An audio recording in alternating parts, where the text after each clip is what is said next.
Cuando son las 6:36, le damos la bienvenida al abogado Edgar Lama, que es el actual presidente del Consejo Directivo del IES, que anteayer, anunció que se cambia el sistema de las compras públicas, que antes estaba no concentrado, sino, bueno, cada hospital era, como yo decía, una isla, ¿no? Ahora la compra va a ser masiva y la va a manejar el IES, no sé si desde Quito, no sé exactamente cómo. ¿Qué tal, abogado? ¿Es exactamente así? ¿Y cuál es el propósito de concentrar? La palabra puede ser un poco compleja y generar comentarios escosores, pero eso es, pues, concentrar la compra masiva. ¿Cómo y por qué? Buenos días, gracias por invitarme. Estoy encantado de estar aquí. Me pregunta directamente al grano y eso me gusta. Sí, yo no doy vuelta. Vamos con un tema. ¿Sabe usted cuántos procesos de compra pública lanzan en conjunto los distintos hospitales del Ministerio y del IES, de la red pública, al año? A ver. Más de 100.000 procesos de compra pública. De los 18 hospitales estamos hablando, ¿no? ¿Cuántos hospitales tiene? Hospitales. El IES tiene aproximadamente, entre hospitales y otro tipo de instituciones, 108.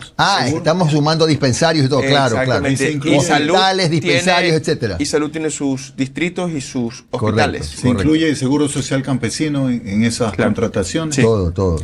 Y cada uno lanza 100.000 procesos y son las mismas insumos, los mismos dispositivos, los mismos medicamentos que se compran. Entonces, cada hospital compra su propio acetamol, cada hospital compra su propia metformina, cada hospital compra su propio sutura, compra sus propios respiradores, compra su propio todo. A un precio. A un precio y al precio que pueden conseguir en la CERCOP, mandan términos de referencia distintos, los esquemas de contratación, todo lo hacen distinto, todo lo hacen a su manera, algunos bien, otros no tan bien, algunos con buena voluntad y otros con mala voluntad. Claro. Y ahí es donde se pierde muchísimo dinero y en parte es mejor comprar 10 millones de unidades que comprar 100.000. Hasta por tema de precio, posiblemente. Exactamente, ¿no? Tema de precio, tema de crédito, tema de aseguramiento de calidad. Ya, ahora bien, ¿qué han podido ustedes detectar o qué pudieron detectar al revisar esos procesos que se manejaban por separado? ¿Había procesos donde a lo mejor se repetía siempre el mismo proveedor? ¿O a lo mejor en un proceso el precio era X, en el otro por lo mismo el precio no era el mismo, era Y? ¿Esas cosas han detectado? Totalmente. Diferencias en los precios en razón del volumen. Diferencias en los precios en razón del grado de urgencia. Ya. Cuando se desabastece un hospital de algo muy necesario, de alguna medicación muy básica, de algún dispositivo de uso frecuente, ¿Ya? se compra en ínfimas cuantías, que es hasta $7.000. Hemos encontrado en lugares donde se hacen 10 procesos de ínfima cuantía y los dividen. Claro. Para poder, y la ínfima cuantía es a dedo, o sea, cualquier proveedor lógico. Se decide. Oye, abogado, ¿no detectaron también que en muchos procesos siempre gana el mismo proveedor? ¿O ese no es el problema de fondo? No es tan común eso de ahí. Lo que hemos detectado son compañías relacionadas, lugares en los que ganan... Que da lo mismo, ¿no? Tienen el mismo domicilio. Tienen el mismo contador. Claro. 10 compañías todas con el mismo contador. Claro que sí. Entonces, ¿qué es lo que está pasando? Eso hay que enviar a investigar a la Fiscalía. Claro. Se ponen las denuncias correspondientes y bueno, no es la labor del Ministerio ni de la Seguridad Social investigar. Claro. Pero en ese caso es necesario investigar y que lo hagan los expertos. Claro. Ahora, ustedes en todo caso, ahora que van con las compras públicas masivas, van a estar, no sé si en Quito, ¿verdad? Se va a tener más correcto. ¿Eso no va a implicar algún tipo de atraso en la provisión de medicina? Todavía se está desarrollando el modelo porque hay que salir del esquema, digamos el esquema porque es un sistema completo diseñado hace más de 10 años para favorecer la corrupción. Esto fue un esquema diseñado especialmente para favorecer la corrupción y tiene obstáculos desde el punto de vista legal, tiene obstáculos desde el punto de vista administrativo, obstáculos desde el punto de vista operativo, hasta la misma estructura de los hospitales. Presenta obstáculos porque los construyeron con grandes bodegas para almacenar. El objetivo aquí es que no existan grandes bodegas de medicamentos, que la Seguridad Social, que el IES, tenga lo mínimo necesario. Mientras menos tiempo tenga los medicamentos y los dispositivos, mejor. Esa carga es mejor trasladársela al proveedor. Claro. Que el proveedor haga la gestión logística. Y la propuesta de que el proveedor tenga la bodega pues, adecuada y ahí esté ya. Porque correcto. Cuidar una bodega, primero tener cosas en bodega cuesta plata. Y como lo sabrá cualquier financiero. Alguien se olvida que está ahí el paracetamol y luego hay que cuidar la bodega. Cuidar la bodega cuesta plata y cuesta confianza. Y la propuesta, y en algún momento se hizo que uno iba con la receta a las farmacias privadas. Eso es una propuesta que está en proceso de ser considerado, porque el objetivo central es proveer de atención médica y de medicamentos y tratamiento a todos los ecuatorianos, a todos los afiliados.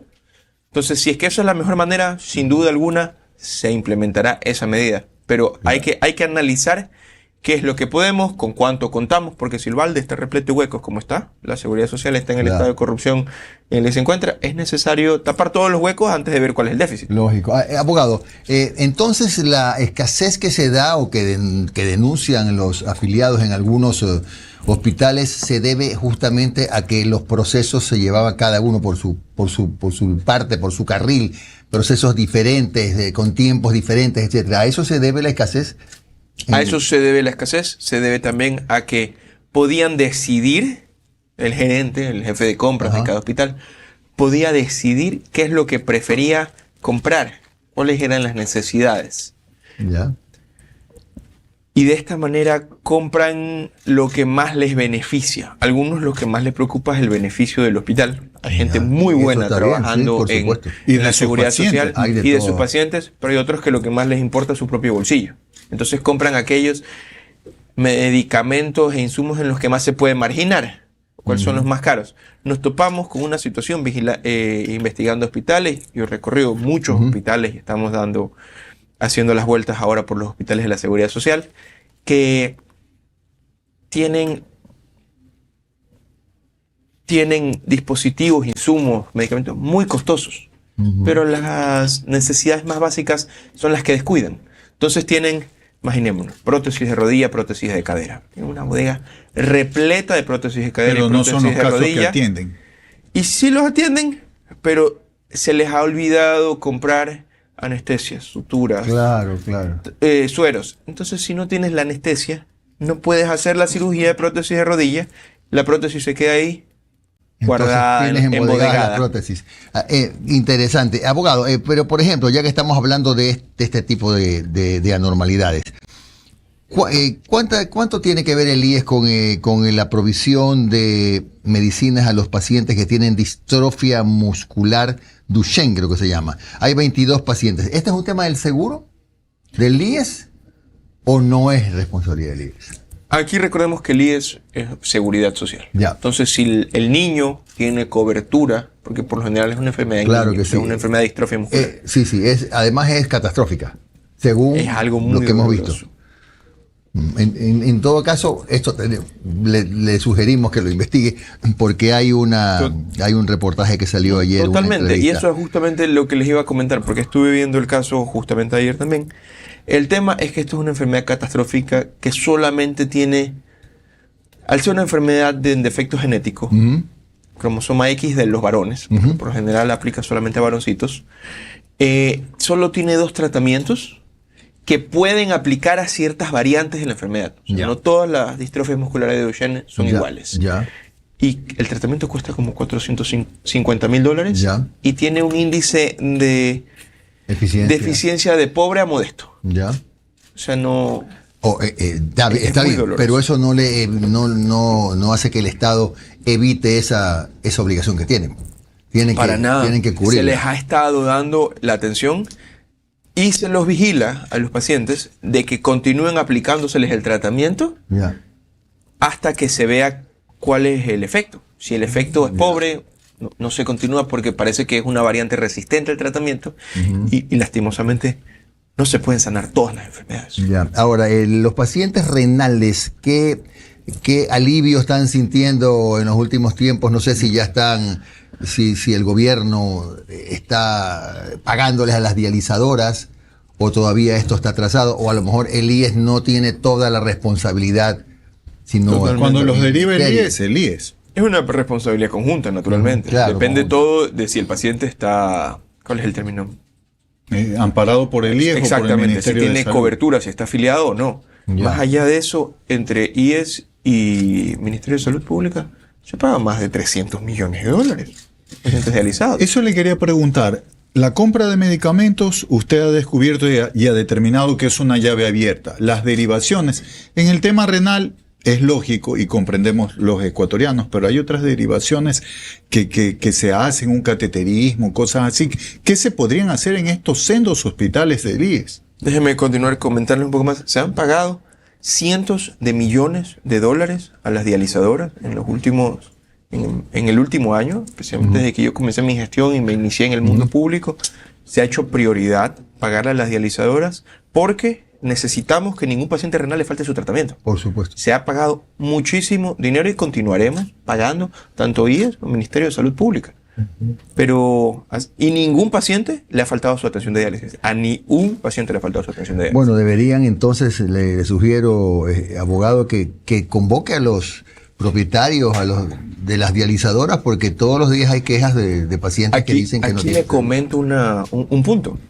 Con las dializadoras es complicado lidiar en conjunto, porque son muchas y son bastante heterogéneas. O sea, con las dializadoras más grandes es más fácil el trato uno a uno, y con aquellas que se encuentran agremiadas en los debidos organismos de clínicas y hospitales privados. Pero bueno, eso en cuanto a diálisis, se les ha pagado muchísimo dinero, se ha hecho un esfuerzo enorme porque el presupuesto no está de tan fácil acceso. Y lo que comentaba de las derivaciones, es necesario derivar, pero derivar las cuestiones de especialidad, cuestiones que ya están especializadas en el sector privado. Porque apoyarse en la red privada está bien siempre y pero cuando no lo todo, amerite. pues, no con todo. Claro. Ahora, ¿cuál es el presupuesto que tiene el Instituto de Seguridad Social para compra de medicinas? ¿Tiene un presupuesto suficiente?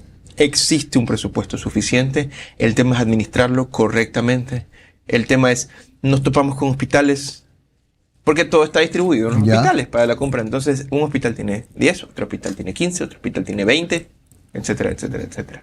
Claro. Ahora, el punto es hacer que rinda para las necesidades a nivel nacional y seguir un plan de gestión de salud. No simplemente que cada gerente de hospital vea cómo atiende a sus pacientes y listo, no pasó nada. Hay que tener una planificación, hay que ver cuántos pacientes de cada tipo existen y cuánta atención médica van a necesitar esos pacientes, y eso significa cuántas medicinas, cuántos médicos, cuántos equipos. Oiga, abogado, dos cositas rápidas. No, tenemos tiempo. Sí. Hay falta de especialistas, es verdad que cada vez es más complejo tener especialistas en los hospitales porque muchos se están yendo, ¿no? Seguramente por temas de carácter económico. Se van a Chile, se van a Argentina, se van a España, qué sé yo. ¿Es verdad que hay escasez de especialistas en el IES? Existe una necesidad de especialistas a nivel nacional, pero no por las razones de que no quieren venir a trabajar a la seguridad social, sino simplemente es un tema de que muchos de los especialistas quieren estar donde hay una gran piscina de pacientes, en parte para educarse y en parte para ganar mejor en sus prácticas privadas. El seguro antes era la casa donde se especializaban nuestros médicos. Exacto. Ahora ya no. Existe un plan para poder hacerlo nuevamente. El seguro tiene la infraestructura necesaria para poder educar mejor a los médicos. El tema es que pocos médicos quieren irse a regiones remotas. Entonces, si una persona queda hiperespecializada en cirugía gastroenterológica, por ejemplo, de cierto tipo específico, porque cada vez la especialización es más detallada, no desea irse a vivir a un área remota a dar atención en ese lugar. Tenemos una planificación para poder corregir esto de aquí, realmente, y que va a beneficiar también a los posgradistas y las personas que están en proceso de especializarse, así que me gustaría que estén al tanto. Pero hay áreas que no son tan remotas como Guaranda. Sé que no todos los pisos del hospital del IES de la capital bolivarense se ocupan, y ese hospital lo dejó inaugurando Lucio Gutiérrez, y no se ocupan todos los pisos. Lo entiendo completamente. Guaranda, la mayor parte de los especialistas, al ser gente cosmopolita, urbana, con una formación muy fuerte, prefieren estar Quito, Cuenca, Guayaquil. Claro. Esa es con total honestidad, es una de las preferencias. Entonces, ¿qué es lo que hay que hacer? Hay que hacer un plan con incentivos que les diga, vengan a trabajar a estos lugares porque tu situación va a estar mejor acá. Abogado, la última consulta, porque sé que tiene otra entrevista, ¿verdad? Tiene otra entrevista. ¿Ustedes han podido detectar la presencia de mafias en hospitales, sobre todo en los hospitales de acá? El Teodoro Maldonado, mucha gente lo dice, pero con lo que ha ocurrido hay que probarlo, hay muertes, ¿no? Amenazas. ¿Ustedes han podido identificar eso? ¿Están trabajando con inteligencia, no con la de los funcionarios, con inteligencia, qué sé yo, pues de la policía, el ejército, del Estado, para poder desentrañar ese problema tan grave que hay? Porque, déjenme decirle, usted debe saberlo, conocemos que hasta ahora nunca se dijo por qué. Es en esas ocasiones en que se corta la luz, lo que dicen que quienes cortan la luz son funcionarios que no han sido detectados todavía, que trabajan en el hospital, que son parte de la supuesta mafia. ¿Qué van a hacer en ese caso? Con esto concluimos. No porque queremos concluir, porque usted tiene otra entrevista. Sí, así me dicen. Le comento, en primer lugar, siempre lo diré, es necesario limpiar la seguridad social. Se la ha dejado ensuciada demasiado tiempo. ¿Ya? ¿Y por qué? Porque la seguridad social tiene fondos, porque los fondos vienen de los afiliados. Es necesario cuidar estos fondos y obviamente se vuelve atractivo para los GDOs. Se ha detectado indicios, se está trabajando en conjunto con inteligencia. Pero ¿qué es lo importante aquí? Para poder limpiar la seguridad social es como limpiar la corrupción, es como eliminar y exterminar cualquier peste, porque es una peste. Hay que eliminarles los huecos donde pueden esconderse, porque hay huecos legales, hay huecos administrativos, hay huecos operativos. Como les dije, la estructura de los hospitales mismos se presta para que escondan cosas en determinados lugares y luego las retiren. Hay 1001 maneras tienen de evitar y hay que detectarlas todas e ir bloqueando, porque se trata de matar el nido. Claro. Cuando uno mata el nido, un ejemplo de lo que vamos a hacer es el tema de las compras masivas. Si es que se les retira el presupuesto a los hospitales dejan de ser atractivos, porque adivine qué es lo que no tienen: plata. Claro. Si no hay plata, ¿para qué quieren un hospital? En vez de plata para la medicina, les van a dar la medicina. Exactamente. Ya, bien. Bueno, gracias qué pena que se tenga que ir, pero así es el fútbol. Abogado Edgar Lama, presidente del directorio del IES, ha estado hoy día con nosotros en este programa. Le agradecemos mucho. Les agradezco mucho esta oportunidad de comunicar a la ciudadanía el trabajo. Mucho gusto. Bueno, sigamos, Gustavo.